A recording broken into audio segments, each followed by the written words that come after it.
Bienvenido a tu siguiente clase de biología, quien te habla Mr. Alexander Colina. La clase de hoy tratará sobre la anatomía y fisiología del sistema nervioso y endocrino, pero vamos a ver una visión bastante general de estos sistemas orgánicos importantes del cuerpo humano. El objetivo será explicar los conceptos asociados a la anatomía y fisiología del sistema nervioso y endocrino.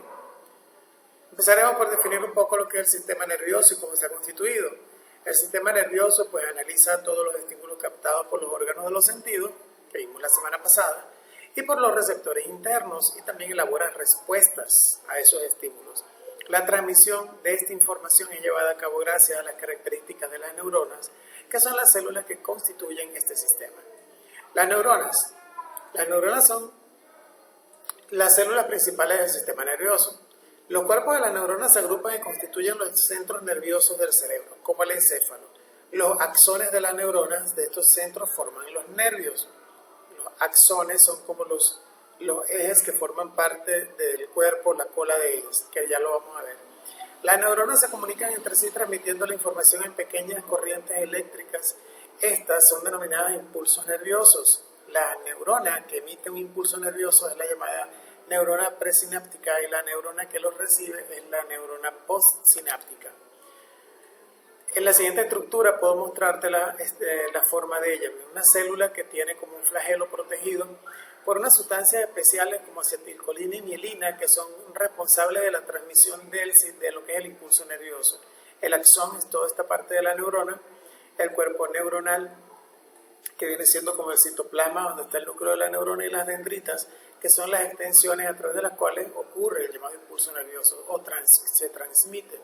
La comunicación entre las neuronas se establece en unas uniones denominadas sinapsis, formada por el extremo de la neurona presináptica y una dendrita de la neurona postsináptica.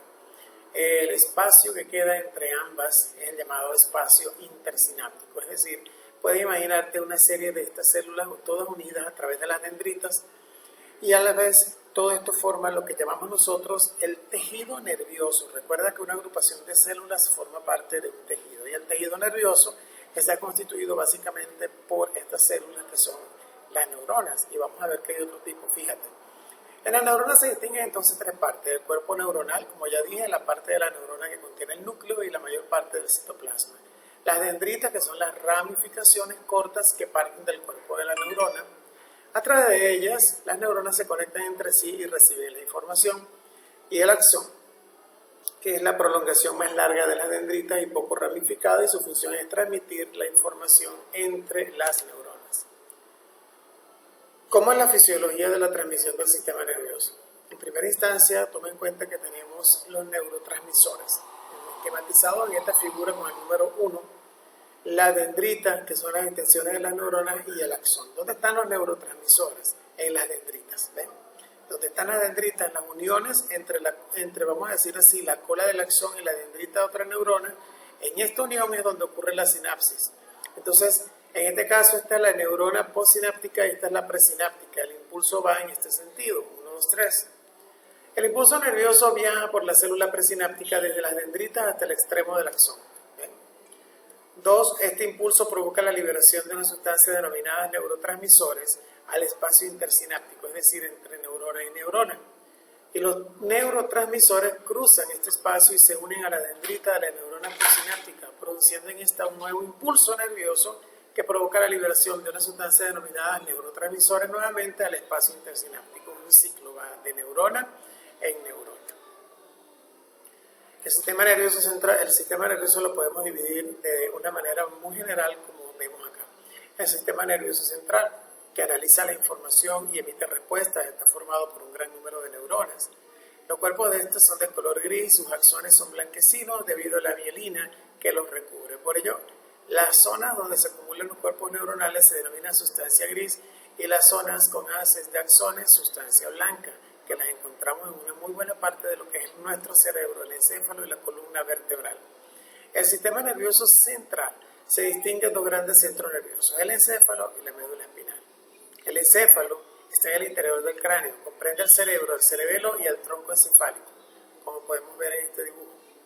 Mientras que la médula espinal se encuentra en el interior de la columna vertebral Esta es la vía de conexión entre el encéfalo y el resto del cuerpo, pues de allí salen los nervios, que es todo ese tejido nervioso que cubre nuestro cuerpo, a través del cual se produce la transmisión de todos los impulsos. Todo el sistema nervioso central está cubierto por 3 membranas denominadas meninges, separadas entre sí por el líquido cefalorraquídeo. La función de las meninges y del líquido cefalorraquídeo es proteger el sistema nervioso central, amortiguando los efectos que pueden causar los movimientos bruscos del cuerpo, un sistema de protección. El cerebro se divide en 2 mitades denominadas hemisferios. La corteza cerebral es la parte externa y presenta numerosos repliegues denominados circunvoluciones cerebrales. La corteza cerebral está formada por la sustancia gris, mientras que la sustancia blanca constituye la parte interna del cerebro. Bien, eso forma parte, ya aquí te puedes dar cuenta cómo está distribuido el sistema neuronal. Según la función, en la corteza se distinguen diferentes áreas. Tenemos la corteza motora, que se encarga de enviar una señal a través de los nervios a los músculos para que realicen movimiento. Mira, aquí tenemos un esquema del cerebro, donde tenemos la corteza cerebral, la sustancia blanca y donde está la sustancia gris, dentro de las circunvoluciones cerebrales. Las cortezas están ubicadas aquí, la motora, mira el dibujo para que te puedas ver los colores de las franjas. Tenemos la corteza visual, que está hacia la parte, mira, hacia la parte anterior del cerebro, posterior del cerebro, la audiovisual, que está hacia la parte anterior o frente, y la sensorial por la parte superior. La sensorial recibe la información de los receptores del tacto, la temperatura, el dolor y el gusto a través de los nervios. La visual recibe las sensaciones visuales, así como la auditiva, los estímulos sonoros. Y la corteza de asociación, que es la que está hacia la parte interna, hacia la parte lateral. Dice, analiza la información y elabora respuestas. En esta área tienen lugar las funciones relacionadas con la memoria, el pensamiento y la capacidad de decisión. Por eso un golpe en esta zona del cerebro podría causarte amnesia temporal, por ejemplo. La otra división del sistema nervioso es el sistema nervioso periférico. Comunica el sistema nervioso central con los órganos de los sentidos y con los órganos encargados de ejecutar las respuestas. Está constituido por toda la red de nervios que recorre nuestro cuerpo, los que parten del encéfalo y de la médula espinal. Así tenemos nervios sensitivos y motores. Los sensitivos están formados por neuronas sensitivas y se encargan de transmitir, por supuesto, la información a los órganos de los sentidos, desde los órganos de los sentidos hasta el sistema nervioso central. Y los nervios motores, que están formados por neuronas motoras y transmiten los impulsos nerviosos desde el sistema nervioso central hasta los diferentes órganos del cuerpo, donde se tiene que producir una respuesta.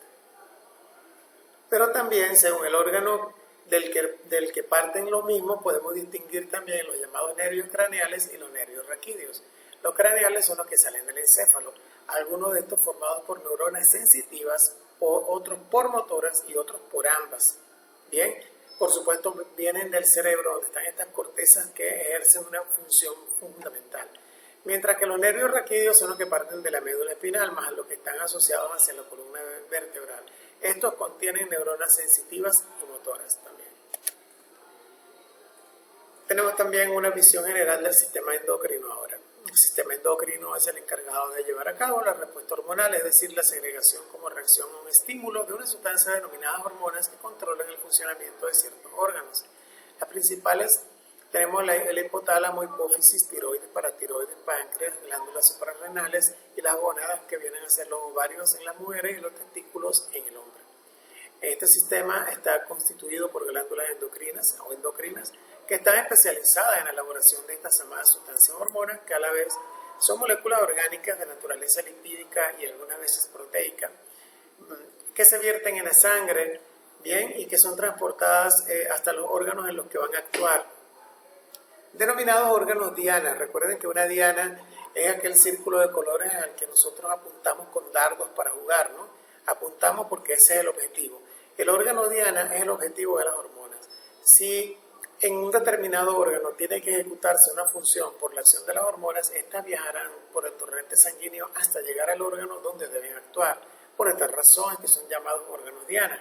La actividad de las glándulas endocrinas está controlada por el hipotálamo, que está en el cerebro, y que es una agrupación de neuronas situada en la parte inferior del mismo, con una función secretora importantísima, porque es la que elabora y controla todas nuestras sensaciones orgánicas.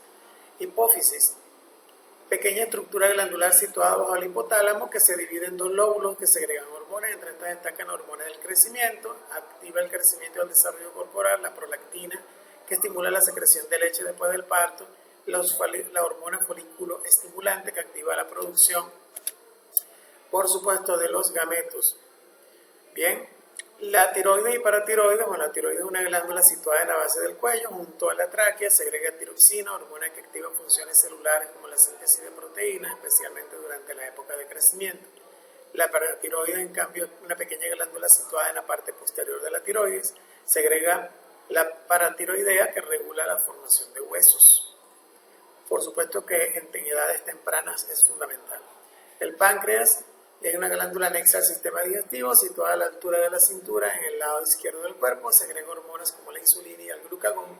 Las glándulas suprarrenales, situadas sobre los riñones en la corteza suprarrenal, segregan las siguientes hormonas: cortisol, que actúa en la degradación de proteínas y grasas, y la adrenalina, que prepara el cuerpo en una situación de alarma, favorece el incremento del ritmo cardíaco, la activación del sistema nervioso central y de la dilatación de las pupilas. Ovarios y testículos, que son los órganos productores de los óvulos y espermatozoides, según seas hembra o varón. Y los ovarios segregan, por supuesto, los estrógenos y progesteronas vinculadas al desarrollo de los caracteres sexuales de la mujer. Los testículos segregan, en todo caso, la testosterona, que es la responsable de la aparición de los caracteres sexuales secundarios en el varón. Esta clase ha comprendido solo una visión general de la anatomía. Bien, por lo tanto, en las siguientes clases seguiremos hablando de la fisiología del sistema endocrino y las diferentes afecciones que estos sistemas pueden padecer, incluyendo el sistema inmunológico. Por eso, la tarea asociada a esta actividad en Educai estará relacionada directamente con actividades que están en el texto para que complementes la información, que es bien importante. Hasta aquí la clase, que sea de provecho. Nos vemos en la próxima.